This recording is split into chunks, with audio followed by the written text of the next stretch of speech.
Sometimes when I write messages, I feel like that they are more geared to what I need to hear than perhaps anybody, maybe at least as much. This is certainly one of those times. You know, autism is a funny thing, especially when it comes to perspective. I've been thinking a lot about perspective this week, and people, not all people, but a lot of people who have autism tend to think that their perspective is the only one. And that whatever I perceive is the same thing everyone else perceives as well. So it's been a challenge for me throughout my life to kind of put myself outside of myself and to see things through other people's eyes, to try to understand things through their perspective and to then become sympathetic to what they might be experiencing. Vayehi, the name of our parsha this week, means simply he lived. There's a lot there in that little phrase that we could discuss, as you can imagine. How do you live? Usually I like to dig deeper into the nuance of Torah and language, to take a careful look at each leaf on each tree. But sometimes, in order to dig deeper, it is important for us to take a step back and look at the larger picture of the greater forest. That is something that has always challenged me. I do have a hard time seeing the forest. Do you recall the midrash about the blind people and the elephant? This is an ancient tale that came out of India, and I think that it will help us understand a bit more about what is happening to Yosef, his family, in our parsha. I enjoy telling stories, and I like this one for many reasons, so if you'll indulge me for just a while, I will paint the picture for you. It's probably way too long, and you'll probably lose interest in about 5 seconds, but bear with me. Long ago, especially if you've heard it before, 6 old men lived in a small village. Each was born blind. The other villagers had great compassion for the old men and cared for them and kept them away from harm. Since the blind men could not see the world for themselves, they, like all who were born without sight, had to imagine many of its wonders. They listened carefully to the stories told by travelers to learn what they could about life outside their village. The men were curious about many of the stories that they heard, but they were most curious about elephants. They were told that elephants could trample forests, carry huge burdens, and frighten young and old with their loud trumpeting calls. But they also knew that the Raja, the king, had a daughter who rode an elephant when she traveled in her father's kingdom. Surely the wise and noble Raja would not allow his daughter to get near such a dangerous creature. The old men argued day and night about elephants.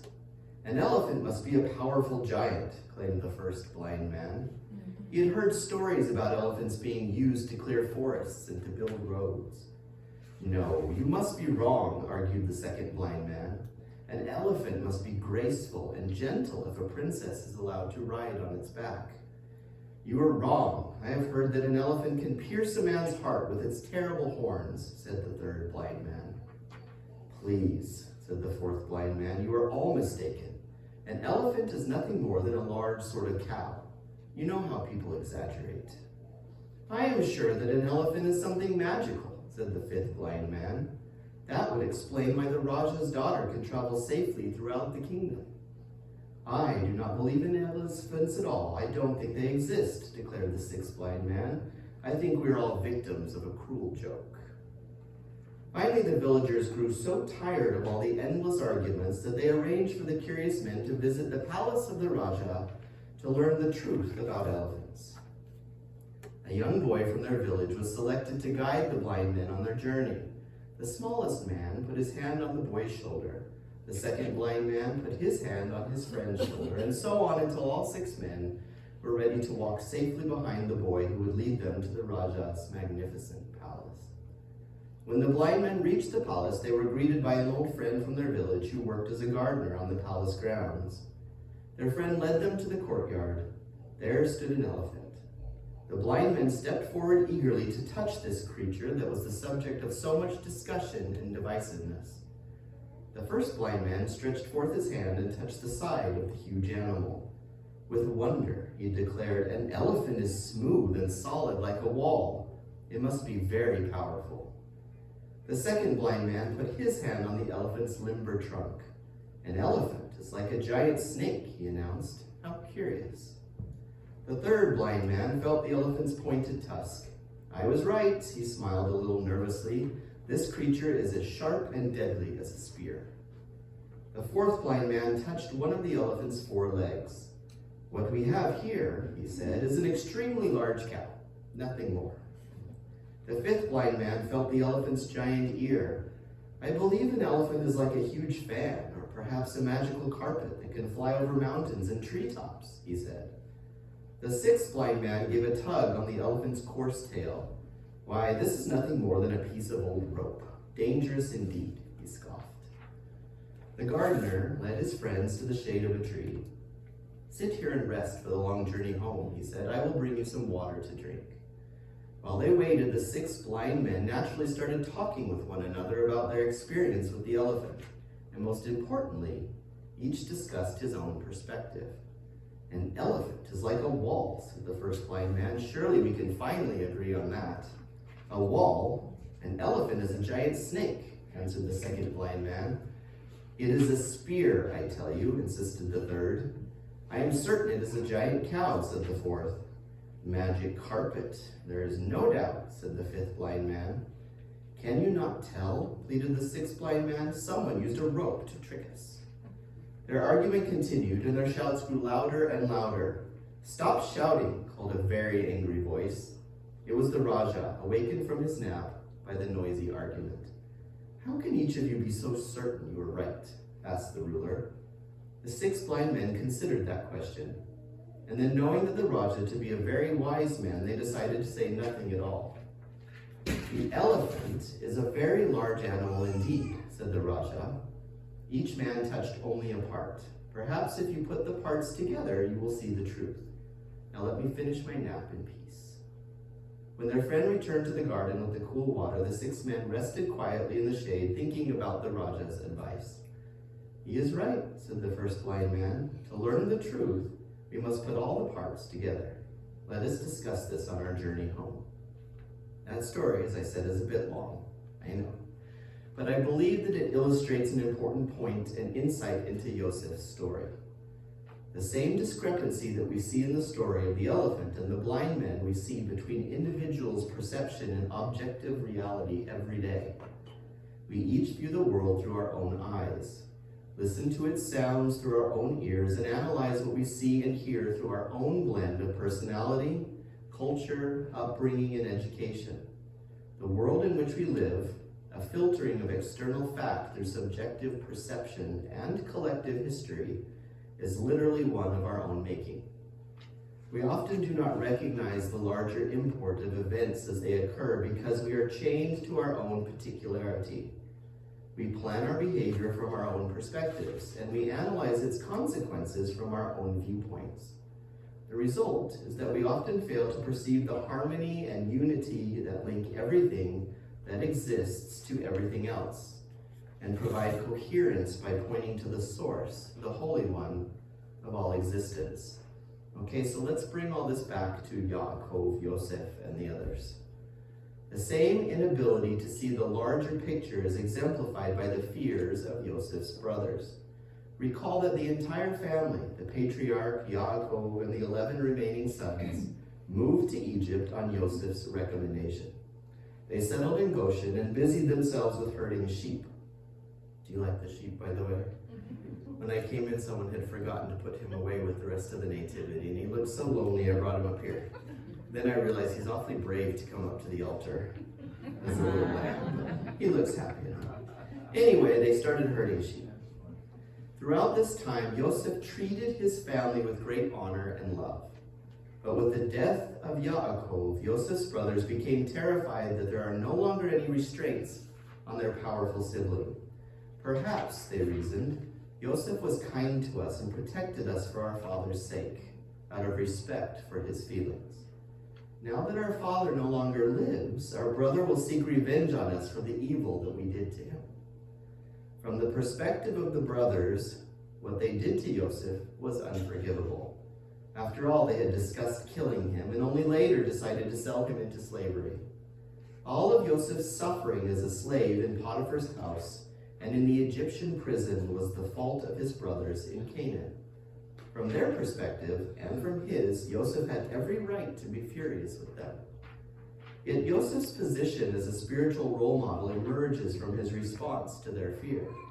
Rather than restricting his perspective to his own subjective position, Joseph struggles to understand what happened from God's vantage point.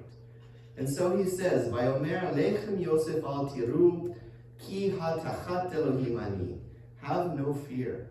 Am I a substitute for the Lord? Besides, although you intended me harm, Adonai intended it for good, so as to bring about the present result, the survival of many people. And so fear not, I will sustain you and your children. Perhaps Joseph is struck by the fact that although his father may no longer be living, the God of Israel still lives and still commands moral behavior. The standards of Israel's God, embodied in the Torah and throughout the renewed covenant, retain a commanding voice because Israel's commander still speaks. From the human perspective, they initiated a process that would assure the survival of countless human beings many years later. We cannot know the consequences of our own deeds, but we can be absolutely certain that our choices, actions, and attitudes affect those around us. Like Joseph's brothers, we must be responsible for our own actions from our own perspective, all the while seeking to see the perspective of others and realizing that seldom do we have all the details of what a person has or is going through. Like Joseph, we need to look for a higher, more encompassing vision of what life can be. Joseph's response is a vivid reminder that we do not assign ultimate meaning. Only God does. There is an inescapable current of seeing and blindness, both literal and metaphorical, throughout this parashah. Now Israel's eyes were dim with age. He could not see. So Joseph brought them close to him, and he kissed them and embraced them. I think of the symbolic blindness of Joseph's brothers and their perception of how Joseph will treat them after all that they had done. And I cannot help but think of another story of the master that we find in the book of John. The 9th chapter of John records the experience of Yeshua and his disciples passing near a beggar, blind from birth. This led the disciples to ask Yeshua several complex religious questions regarding the origin and transmission of this man's limitation. The master responded by doing something very simple and very surprising. He spat into the dirt and stirred a small mixture of clay. He then applied this to the eyes of the man, instructing him to wash in the pool of Siloam. All this the sightless man obediently did and came forth seeing, the scripture says. How important evidence is, as opposed to wishes or argument or even malice in opposition to truth. Afraid that this miracle would again add to the threat Yeshua already posed for the presumed authority, the enemies of the master confronted the newly sighted man and said in anger, "We know that Yeshua is a sinner." The man listened for a moment, then said, "Whether he be a sinner, I know not. But one thing I do know, whereas I was blind, now I see." The master gave the first meaning to this exchange, telling his disciples that all this happened, quote, that the works of God should be made manifest. That, to me, sounds very reminiscent of Joseph's words to his brothers back in Genesis 45. "Now do not be grieved or reproach yourselves because you sold me hither. It was to save life that God sent me ahead of you." What an example for us of perspective and attitude. And he continued, "For the famine had been in the land these 2 years, and there are still 5 years in which there will be neither plowing nor harvesting. So God sent me ahead of you to ensure that for you a remnant on the earth, and to keep you alive by a great deliverance. Now therefore it was not you who sent me here, but God. And he has made me a father to Pharaoh, and lord of all his household, and ruler over all the land of Egypt."